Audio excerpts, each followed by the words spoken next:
Hey again everyone, Professor Seraphina here. Thought we would start looking into some materials in chapter 2. Of course, mostly terminology and concepts still. But I want to give you a brief overview of these things and even ask some questions or leave some questions on the table, you might say. Because obviously these things in chapter 2 are criticized. It's very obvious. They're purposely pointed out to because of the problems. And these are, of course, the subjectivism, relativism, and emotivism. And you'll see a lot of isms in this chapter, as well as others as we go forward. So be ready for all the isms. So just to get started, and there are several other isms in here that I'll add that aren't necessarily in your book, at least in this chapter perhaps. So our first one we're given in chapter 2 is objectivism, not actually one of those in the title. So objectivism is the belief that a moral truth, moral reality is actually out there objectively. When I say out there, I don't mean like it's sitting over there behind that tree or anything. However we conceptualize that, religious people talk of morality coming from God or the gods or the spirit or the universe or somehow divine reality within. Legal people, of course, yeah, that's fun. Getting my pen to hang up. Hey, these things happen, and that just shows how much of a dork I am. Just roll with it.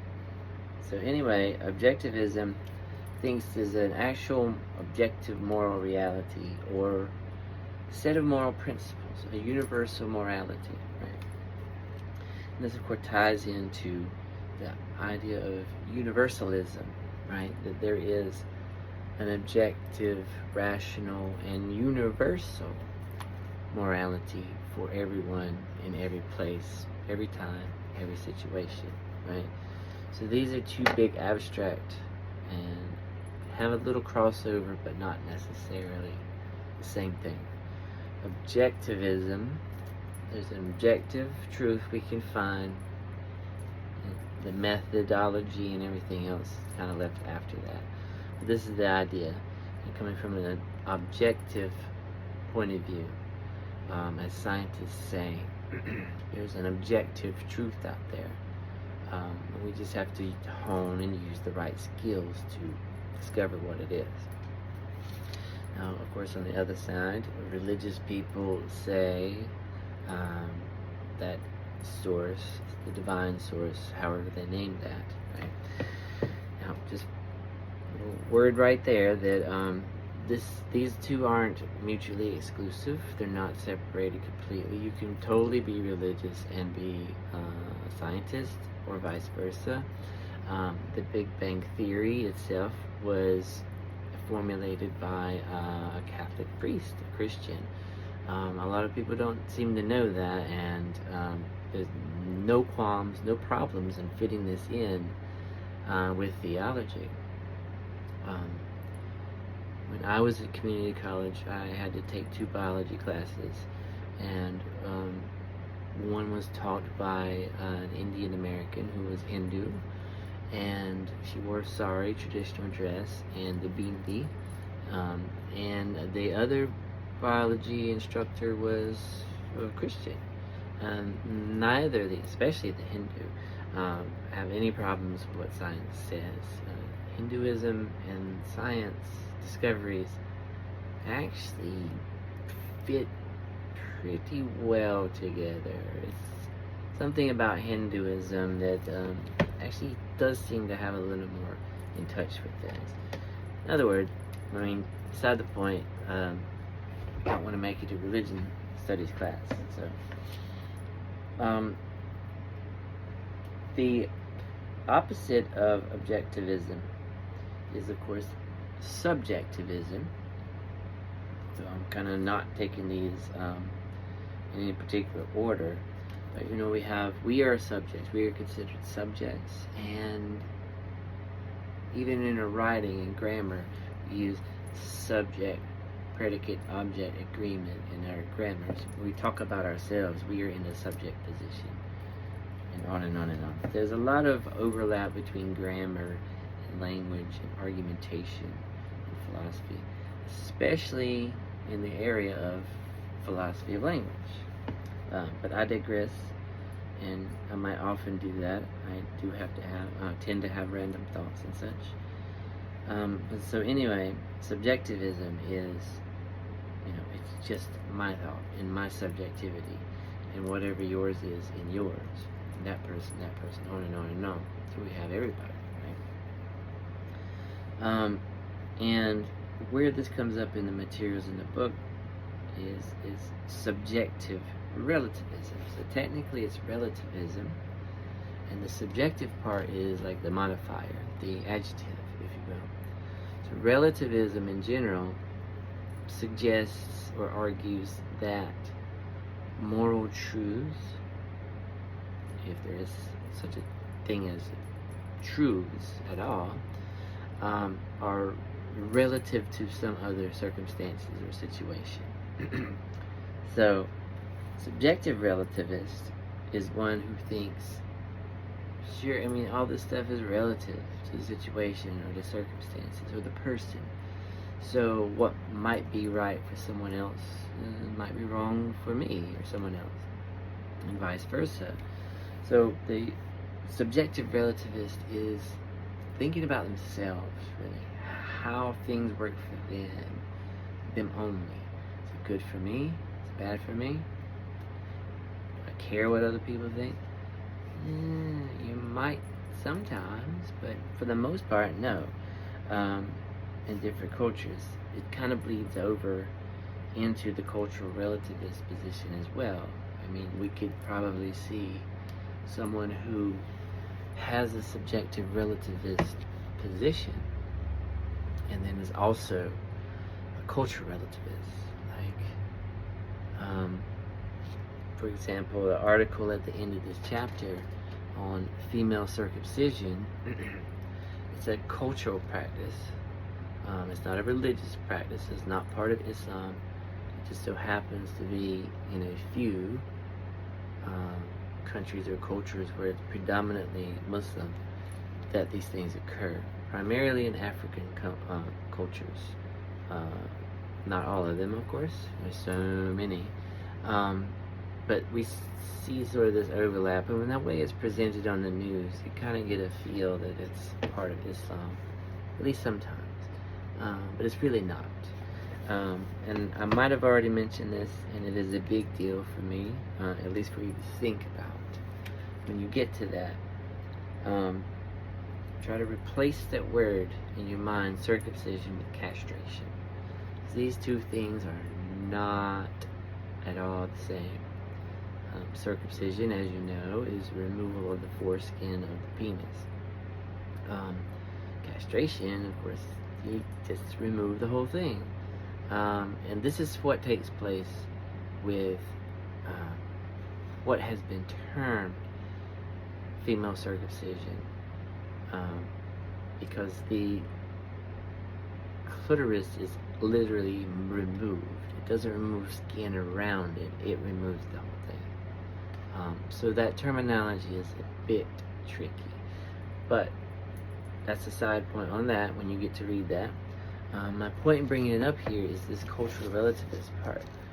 Someone might say, well, that's fine in that culture where they've been doing it for XYZ how long, and if they're okay with it, I'm okay with it. It's all relative to the culture. So if I'm in this culture, I kind of have to obey the rules here. Expression that comes to mind, an idiom I think, is when in Rome, do as the Romans. Right? And if you ever become an anthropologist or something, in certain circumstances it might prove true that when you're in these cultures you need to act appropriately, depending on how authoritarian and strict things are and how they feel about the outsiders, particularly the scientist types. Not all cultures are so open to being examined and studied and infiltrated even. Might have to adapt. And even if you're not a cultural relativist, if you end up in such a situation, you might have to become one, at least performatively, if you will. So, I think there are two problems here, at least that I can talk about. And since we're on cultural relativism, we just start there. What I call out in the problem with cultural relativism, one of, or several even, one, if you take it rationally, take all this stuff seriously, serious critical thinking, yet you're religious in some way, this kind of calls in your religious traditions into question. It calls for a critical reevaluation. Because if we say, and I'm taking the Bible as more mythology, this religious text. I mean, this doesn't mean there's not religious or spirituality behind it, but if we boil it down to actual archaeological, historical, scientific findings, discoveries, facts, it's mostly mythological stories which refer to your religious beliefs and how it works for you. I'm not trying to make this a religious class or mythology class either, but my point is there's actually not a lot of history in it. And you can take that with you will. It's not part of your test or anything. Don't have to agree with me. But from an academic, scientific point of view, there's really scant evidence for such things. I'm not saying there's nothing historical in it. Just every story, every myth, even histories are written from at least part of a perspective from the so-called victor. And I'm not sure if a lot of people know this.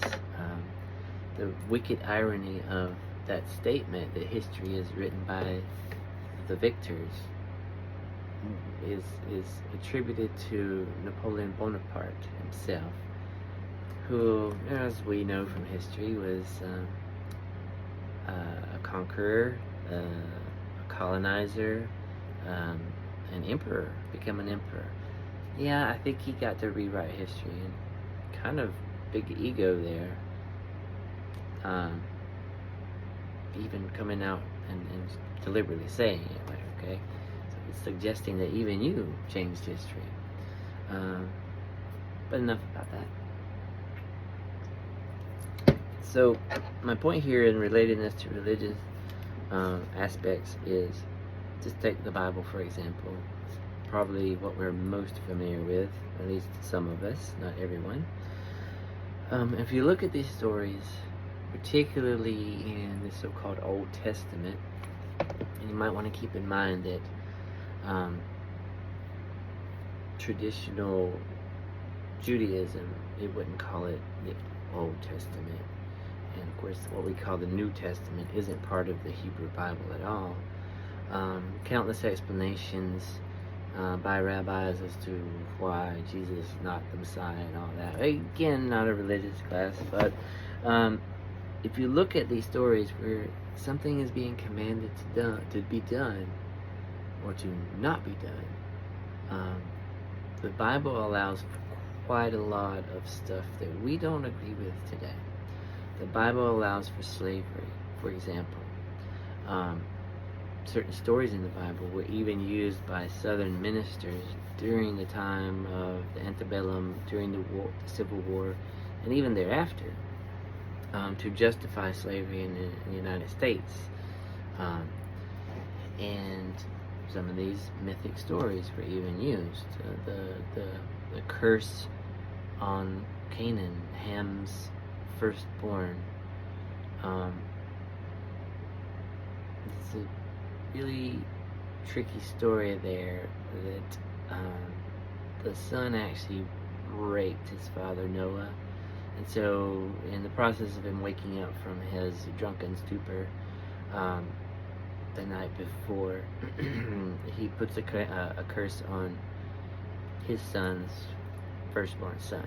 And there's all the kind of politics and stuff going on there, that Canaan was referring to land and a group of people who are already there, and certain other groups come in to play around. It's more like these things happen and we justify it after the fact.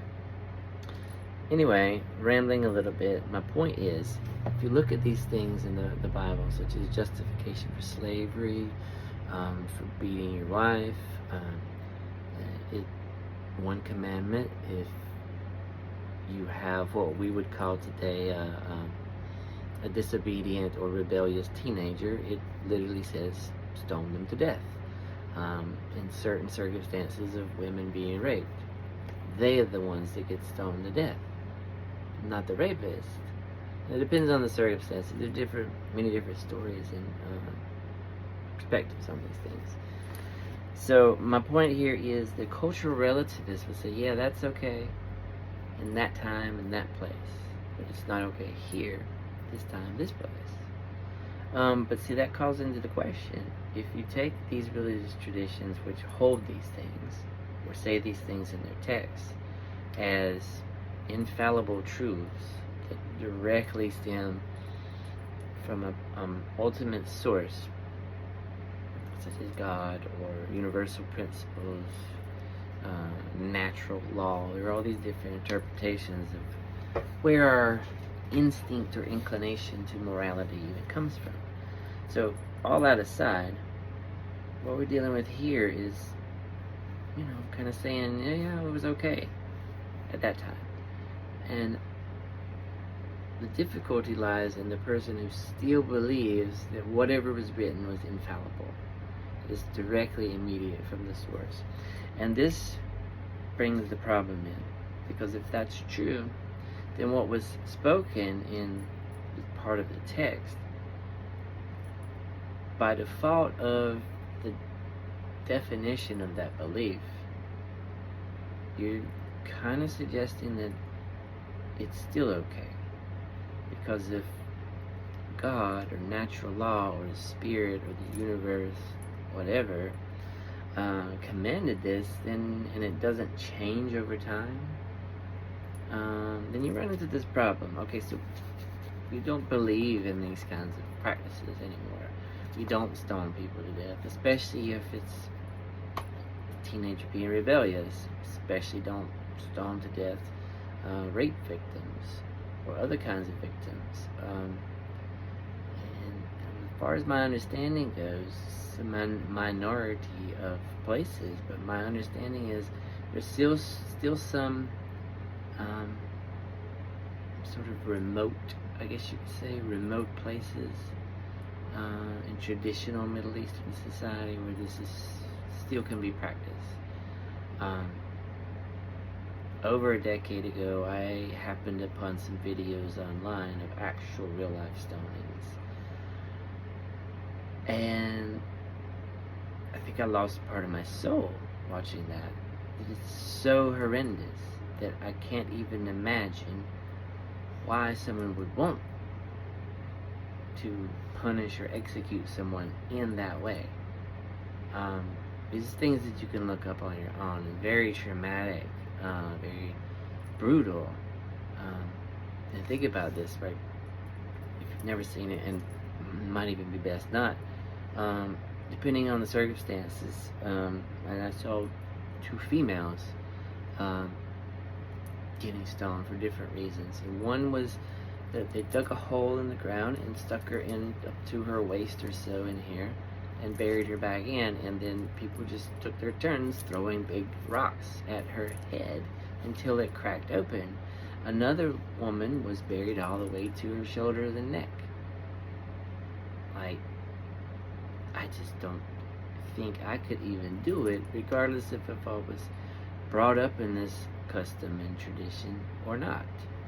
And having been raised in Christian tradition, even though I don't believe that anymore, I can visualize if I was there, make a visualization of myself being there.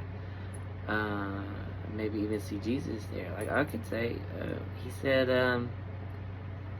if you haven't done anything wrong, okay, here's your rock, go throw it, and everybody throws it down, right? And this is where it's like it's a myth. You get a message across a point. And no, this is wrong, and it's about recognizing myself in that other person. It shows me how wrong it is. But the relativist is going to say it's okay because it's them, and those people over there have their different way, and those people over there. So it's all cool, fine, dandy, depending on which place you're in. Now, most of us are going to, at least hope, we're going to say, no, that's not how things should work, right? But you can see what you run into. Definitely run into some problems with any kind of relativism. With the subjective relativist, it's a little more, definitely a little more psychological, because this is about an individual, in a technical sense. And the way I boil down ethics and everything else really is, at the end of the day, it comes down to me, right, the individual person, and how I act, how I treat others, what kind of things I do in the world, what kind of things I don't. And that happens every single individual, right? But here's the problem with subjective relativists. And this is the person who says, whatever's right or wrong for me is right and wrong for me, and then for you, whatever yours are, and on and on and on. So it's different from each individual, or circumstances, or context, or situations. Now, a problem I thought of here, and there's a lot of things in philosophy that do this, like if you venture into other areas of philosophy, maybe an intro to philosophy class, you learn about things such as the mind-body problem and the problem of evil. And this works for our ethical studies here. The problem of evil, more religious, philosophy of religion thing, but if God is all good and all powerful, doesn't have to be all-knowing or all-present, just all good and all-powerful, then why do evil and suffering exist in the world? If he's all good, he wouldn't want it, and if he's all-powerful, he could prevent it or stop it. If you're both, okay, why not? Different answers to this question. Not all appeal to everyone. It's kind of to the individual, but this is my point. Is here's a problem that I have named in regard to subjective relativism that I call the problem of the psychopath. And if you know enough about psychology or personality disorders, these diagnoses and such, you might know what the clinical definition of a psychopath is, not the popular culture definition, not the common definition, but what psychologists would talk about. In a technical sense, the word psychopath or psychopathy as an illness has kind of been pushed to the back burner. These days they call it antisocial personality disorder. Just to give you a little gist about that, there's literally in the neurological construction of the brain a little spread or gap in the part, I don't know brain parts off the top of my head, ironic, but the part that controls moral reasoning, so to speak, and empathy, these kinds of things, it's kind of a gap in it. It's a neurological, a physical dysfunction, right? And a lot of times, most, if not all, psychological disorders are caused by, at least in part, by some physical abnormality, right?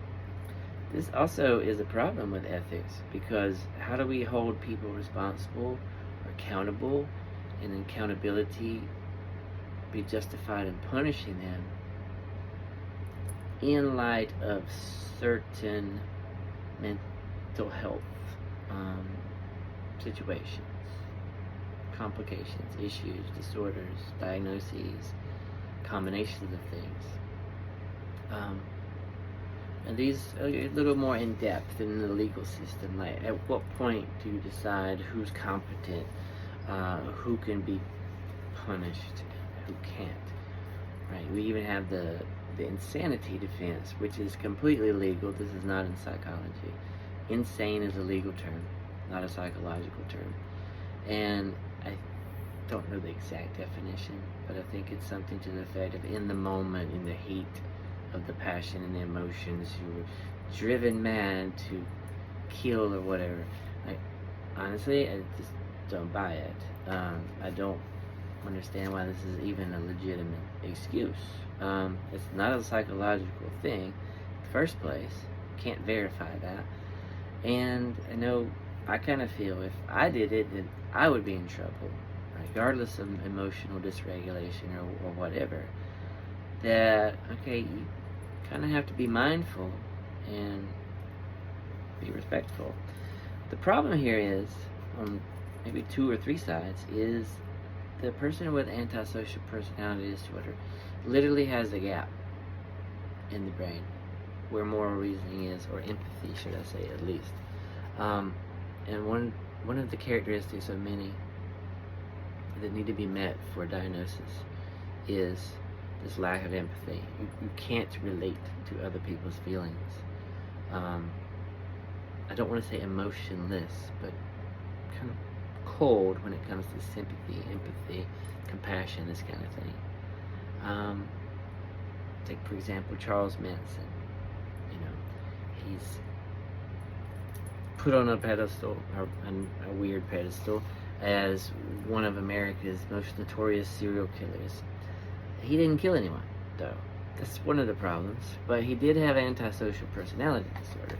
So if you look back on interviews of him, kind of watch, make observations, listen to what he says, how he says it, you see, he doesn't care about people, right?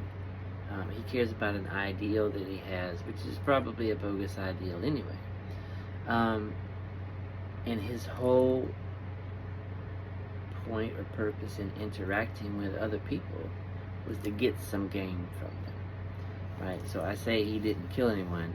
The members of his family, his, so to speak, cult followers, are the ones who actually did the Tate LaBianca murders. Again, it's another problem altogether, but you can tell I studied a lot of different things. My problem here is the psychopath, right? The subjective relativist. I can see the so-called psychopath or person with antisocial personality disorder being this way. The infamous Charles Manson case in point, right? Whatever was right in his mind was what was right. Whatever was wrong in his mind, if there was anything, was wrong. What the state said, what the legal system, what the country says, what the popular culture says, doesn't matter. He felt or thought, perhaps in a delusional state, maybe even manic state, that he had vision from God or something of that nature. That he heard messages in Beatles albums, particularly Helter Skelter, if you know anything about that. So he was deranged. He was a little out of his mind, but you listen to him, he's also very intelligent, very manipulative. So this is kind of the thing I think of when I hear subjective relativist. Not to say that everyone who holds this belief is a psychopath. Not at all. And maybe even those people, not every psychopath. You know, they might not say I'm a subjective relativist. If you get my drift. So we are looking at these two forms of relativism as problems, right? It's problematic. We need objectivism, this objective truth, which kind of ties back into universalism, that there is some kind of universal rationality That's the thing that we do all share. Fundamental human nature is, part of it is being rational. And that there is some kind of universal morality, at least a few principles. I would dare to argue this point to a certain degree only to the basic things that we see everywhere. No murder, no rape, no theft, no lying even. Lying might not seem like such a big moral issue, but it really is taken seriously. A lot of cultures, a lot of traditional cultures, they value honor, and that's kind of a medieval virtue or notion these days, perhaps. Still a little bit of value to it, right? It's respect and honor. But yeah, these things kind of don't add up, right? And there's criticism of relativism, but then there's criticism of the criticism, right? And the psychopath is just one example that I see here, that for criticizing the relativism, because then this person, most serial killers have antisocial personality disorders. So, and that's again, not all people with the disorder are serial killers. But more often than not, serial killers have the disorder. Many politicians have the disorder. I could name a few, but I'll not do that. Sort of megalomaniacal or narcissistic, right? Completely self-centered. And the whole idea, I think, the very premise at the bottom of morality is that kind of all need to be in on it, because it really is a question about how we ought to live, how we ought to treat each other. And if we have these things of autonomy, sovereignty, responsibility, accountability, then we're all in the same boat. We all have to figure this out together and work under the same principles. And another thing in philosophy and social political philosophy, branching over a bit more broadly or larger from ethics, in social political philosophy, and one thing you'll find here with Sir Thomas Hobbes is, and other empiricists, I guess he was maybe an empiricist, the philosophers of his time, is the social contract theory. And Thomas Jefferson, also somewhat of a philosopher, actually borrowed very heavily from Thomas Hobbes and John Locke. These two guys sort of laid the philosophical foundations for the concept of American democracy. The social contract idea is that we all kind of hypothetically get together and formulate rules to live by, organize and structure our society with each other. And it's kind of an unwritten, unsigned contract that we all hypothetically or symbolically sign. And this helps you understand kind of a punitive system, this whole responsibility, accountability, that you're free to do whatever, but we have established some rules to operate in our society. If you break serious rules, the idea behind the social contract is, okay, then take this person who has broken the contract and put them in a punitive situation, aka jail, prison, some other form of punishment, right? So you could see these notions already present for us: objectivism, universalism, not cultural relativism, not subjective relativism.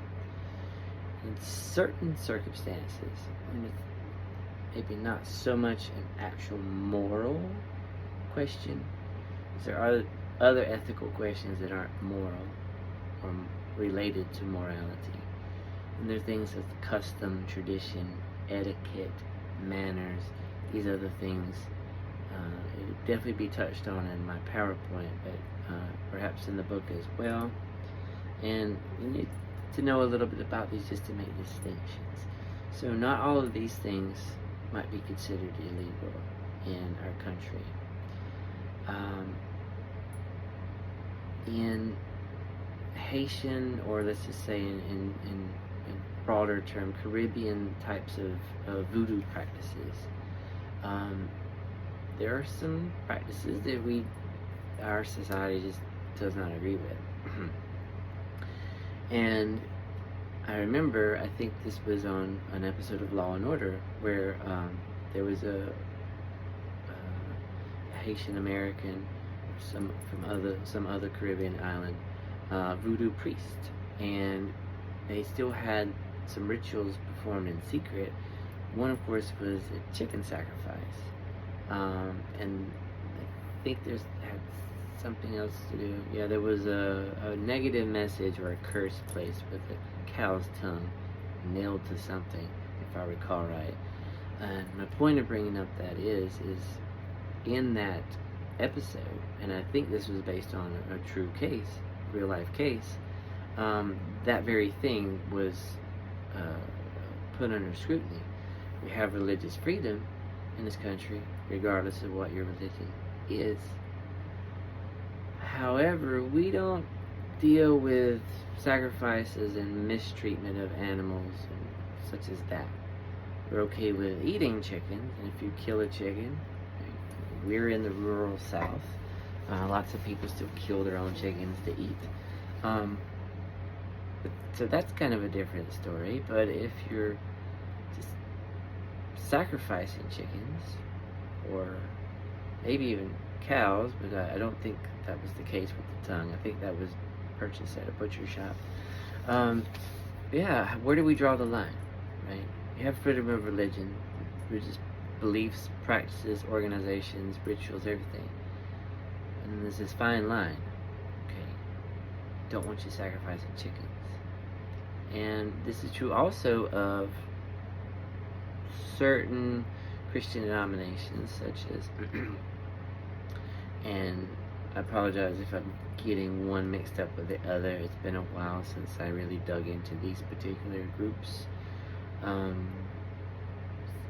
Mormons or Jehovah's Witness, either one or the other, or both, at least at some point in time. It might have changed altogether by now. But there was a case in my lifetime about blood transfusions with either one or both of these groups, or perhaps even another group, where the religious doctrine says you can't do this, right? I know Jehovah's Witness, for example, believe that life is literally in the blood from the biblical passage, and that from Genesis way over, that the human being is a soul, does not have or possess or is incarnated with a soul. So strictly looking at body autonomy is one of the things there. If we look at it to make sense of it, like why would you reject these blood transfusions and such? And the court case that I'm thinking of involved a minor, and this is where the court stepped in and said, no, this is fine and dandy with your religious practice for an adult. If you don't want to do that, you're an adult and you have that individual sovereignty to choose or to refuse. Children can't make this decision, and we don't agree with this decision. Of course, it's in the case of saving someone's life, the children's lives, they need the blood transfusions. So in this case, the law, United States Court, Supreme Court, says you have to allow for your children to have blood transfusions. Once you reach legal adulthood at 18, it's whatever, right, at that point. Yeah, I mean, for example, another example in Christianity, perhaps more so in mountain area churches, I don't know of any around here, the snake handling churches. this is not an advisable thing to do, and most of the people who do this, most of them get bitten, and several of them have been bitten so many times that they've died. And this is a tragedy, but at the same time, it's personal responsibility itself. You're an adult, and you should know what rattlesnakes can do. And if you pick them up and just toy around with them, chances are you're going to get bitten. And that becomes your own personal responsibility. For someone under 18, no. If you put rattlesnakes in the child's hand, I would just bet that you're going to get locked up, right? So just trying to make these little distinctions here.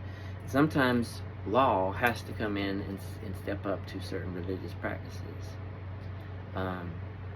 These things don't fit, right, with our modern understanding. And so those who think, yeah, you're just free and you should be free to do whatever, those are types of relativists. More cultural, I guess you could say. So, been a lot of time on that.